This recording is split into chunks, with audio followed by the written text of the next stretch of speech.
Len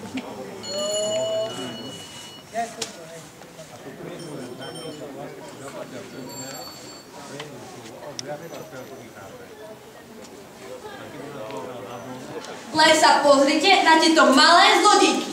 Čo sa stalo? Kradli! To je strašné. Celý svet je naopak. Ako toto raz skončí?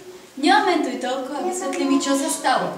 Keď to pôjde takto ďalej, príde koniec sveta. Tí mladí sú postrach. Čo z nich raz bude? A vy, pani Grófka, idete pre takéto deti stavať v tepličke Chudobinec. Dievčatá, čo sa stalo? Zbierali sme stratené klasy popri ceste, čo popadali furmanom z voza. Tie klasy tam ležali celý deň. Až večer sme sa odvážili pozbierať ich. Ako sa voláte? Mária, Magdalena. Čo sa takého hrozného stalo? Pozbierali zo pár klasov. Dnes klasy? Zajtra nám vypália hrad? Nepreháňaj. Na čo ste potrebovali tie klasy? Nepočuli ste? Pani Grófka sa vás niečo pýtala. To som vymyslela ja. No prosím, také malé a už to myslí na zborníctvo. Pani Grófka, ich otca by som dala zavrieť do temnice a matka nech navyše odpracuje týždeň na Pánskom. Prečo ich strašíš? Choď sa radšej pozrieť do kuchyne, či je všetko v poriadku. Jedna z kuchárok je chorá, tak zisti, či všetko stihnú navariť včas. Ako si prajete, pani Grófka? Nášho otca nezavriete do temnice. A mamička vám nič neodrobí na Pánskom. Počujete tú drzosť? Odvrávať budú.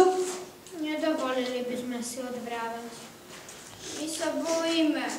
Nemusíte sa báť. Nepotrestám ani vášho otca, ani vašu mamu a ani vás. Nás potrestať môžete, ale rodičov nepotrestať. A to už prečo? Pomreli. Otecka si ani nepamätáme.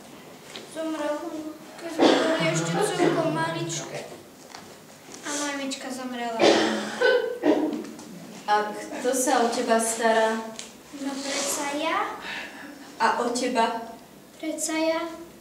A kde bývate? Máme domček po rodičoch. No, taký maličký.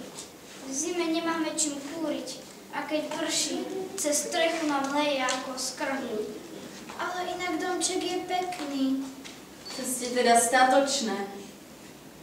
To ja som vymyslela ísť pozbierať tie klasy popri ceste. Myslela som si, že nikomu chýbať nebudú. Ale ja ich do jedného vrátim. Len sa na nás nehnevajte. Pravda, že sa nehnevám. Tie klasy nikomu chýbať nebudú. Len si ich pokojne nechajte. To naozaj? Viete, aký dobrý chlebík vie Magdalenka upiecť?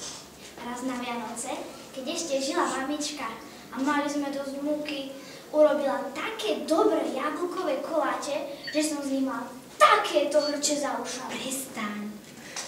Rada varíš a pečieš? Keď bolo ešte z čoho váriť, tak ma to celkom bavilo. A ja som jej vždy pomáhala.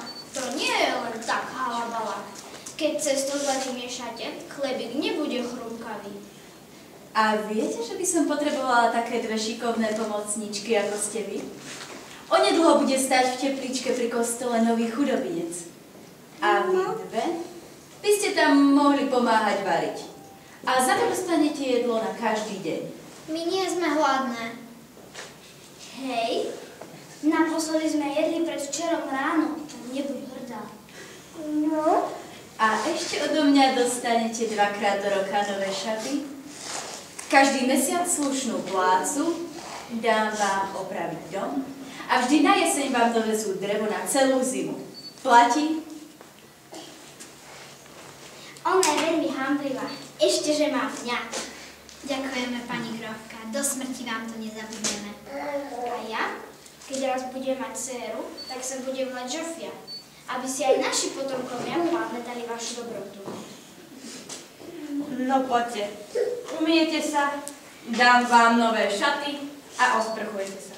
A najete.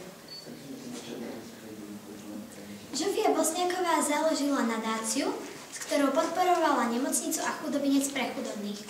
Tento chudobinec stal oproti kostolu v Tepličke nad Váhom a existoval v roku 1950.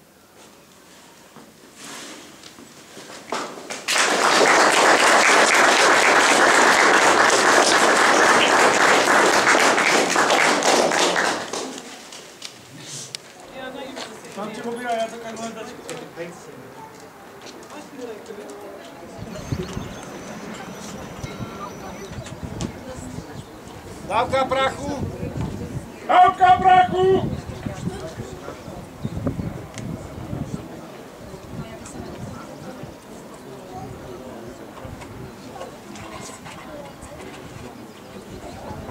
Ukávka!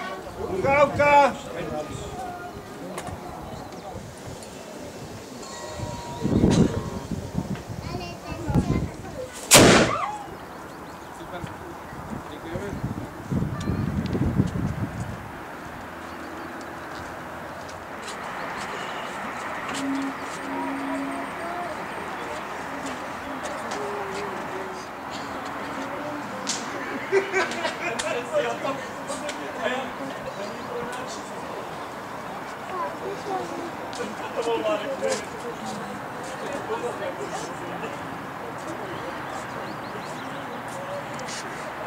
To